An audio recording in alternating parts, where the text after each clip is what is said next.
तो चलिए आइए, नमस्कार साथियों। सबसे पहले हमारे तमाम बच्चों को गुड मॉर्निंग, सुप्रभात। आज हम स्टार्ट करने वाले हैं चैप्टर नंबर 13 और 13 नंबर चैप्टर में जितने भी फॉर्मूला लगने वाले हैं तमाम फॉर्मूले को एक्सप्लेन करेंगे और ध्यान से समझने का प्रयास करेंगे। अभी ये फॉर्मूला तुम लोग नोट कर लिया होगा और जो बच्चे नोट नहीं किए, मैं थोड़े देर के लिए हट जा रहा हूं, आप देखने का प्रयास करें। बिल्कुल दुल्हन के तरह यहाँ बोर्ड पर क्या किया गया है, सारे फॉर्मूले को सजा दिया गया है।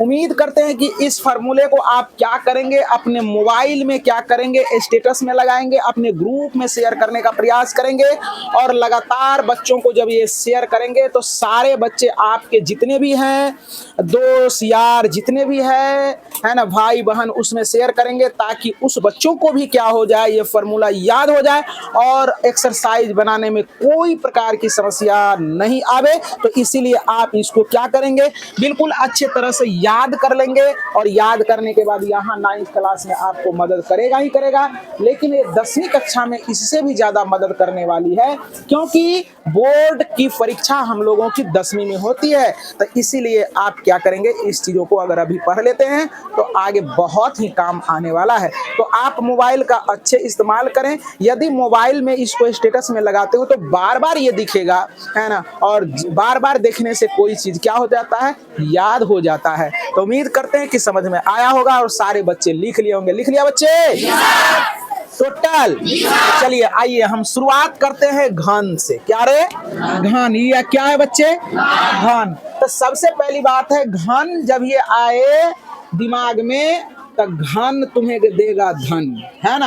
यानी यही चीजें जो है ना, ये चीज जब तू तैयार कर लोगे तो कल के डेट में अच्छे बच्चे जब बन जाओगे तो यही पढ़ाई तुम्हें क्या करेगा, इसी से निकलेगा क्या, रुपया यानी माल, है ना रे। समझ में आ रहा ना।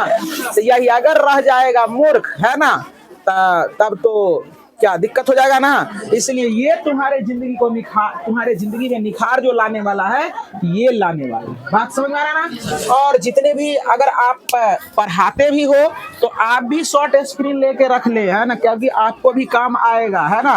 तो ये इस तरह से पूरे यूट्यूब पर देखेगा, इस तरह से तुम्हारा सजा हुआ दुल्हन की तरह फॉर्मूला मिलने वाला नहीं है दूर दूर तक। तो उम्मीद करते हैं कि इस चीजों को समझ में रखेंगे आप। चलो देखो यहाँ है, क्या है, घन है। क्या बच्चे? घन है। तो घन में अब जानने का प्रयास करें। घन का सभी भुजा आपस में बराबर होते हैं, सभी किनारे बराबर होते हैं।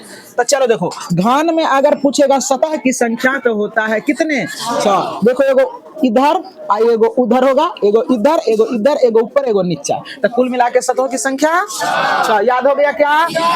अब देखो घन में किनारों की संख्या, किनारा मतलब कोर, 1 2 3 4, 4 गो ऊपर है और 4 गो नीचा, 4 गो खुट्टा। तो कुल मिला के कितना? 12। समझ में आ रहा है बच्चे? अब देखो जरा, घन में शीर्षों की संख्या, शीर्ष मतलब कपार, 1 कपार, 2 कपार, 3 4 5 6 7 8, 8 गो है बच्चे। समझ में आ रहा है? अब नेक्स्ट कहता है घन में कोनों की संख्या। घन में कोन, एगो कोना, 2 3 4 5 6 7 8, कोनों की संख्या 8। अब कहता है घन का कुल पृष्ठीय क्षेत्रफल। घन का कुल पृष्ठीय क्षेत्रफल कहेगा तो भी कुल पृष्ठीय क्षेत्रफल क्या कहते हैं, इसको टोटल सरफेस एरिया। क्या कहते हैं? तो देखो इसका जो फॉर्मूला होता है 6 गुना भुजा स्क्वायर, 6 गुना भुजा। तो इसका भुजा ए है तो 6a स्क्वायर। कोई दिक्कत? चलो देखो यहाँ, अब कहता है घन का वक्र पृष्ठीय क्षेत्रफल। तो वक्र मतलब होता है बाहर बाहर, मतलब ऊपर नहीं नीचे नहीं, केवल बाहर बाहर, केवल बाहर बाहर, ये बाहर बाहर। तो ऐसे बाहर बाहर तक कई सतह होगा, 4 गो ना होगा, इसलिए 4 गुना भुजा स्क्वायर, 4 गुना भुजा स्क्वायर याद करना। ठीक।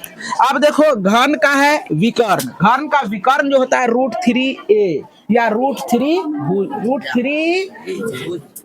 गुना भुजा, √3 गुना भुजा, ऐसे ही याद करो। अब कहता है घन का आयतन, तो भुजा क्यू, या ए है तो ए क्यू, बात समझ रहा ना, ये भुजा क्यू। अब घन के सभी 12 किनारों की लंबाई, तो 12 गो है, सब समाने है, सब बराबर है, तो इसलिए 12 गुना ए। यानी एक आदमी कमाता है 5 टका, तो 12 आदमी कितना कमाएगा उसको गुना कर देते हैं। उसी प्रकार से घन में कुल कितना है, 12 गो किनारा है तो कुल किनारों की लंबाई 12 गुना 1 है। ठीक, यानी मतलब कि एक किनारों की लंबाई निकाल के और उसके संख्या से गुना कर देंगे तो पूरे किनारों की लंबाई निकल जाएगी। कोई दिक्कत बच्चे समझ में आ रहा है?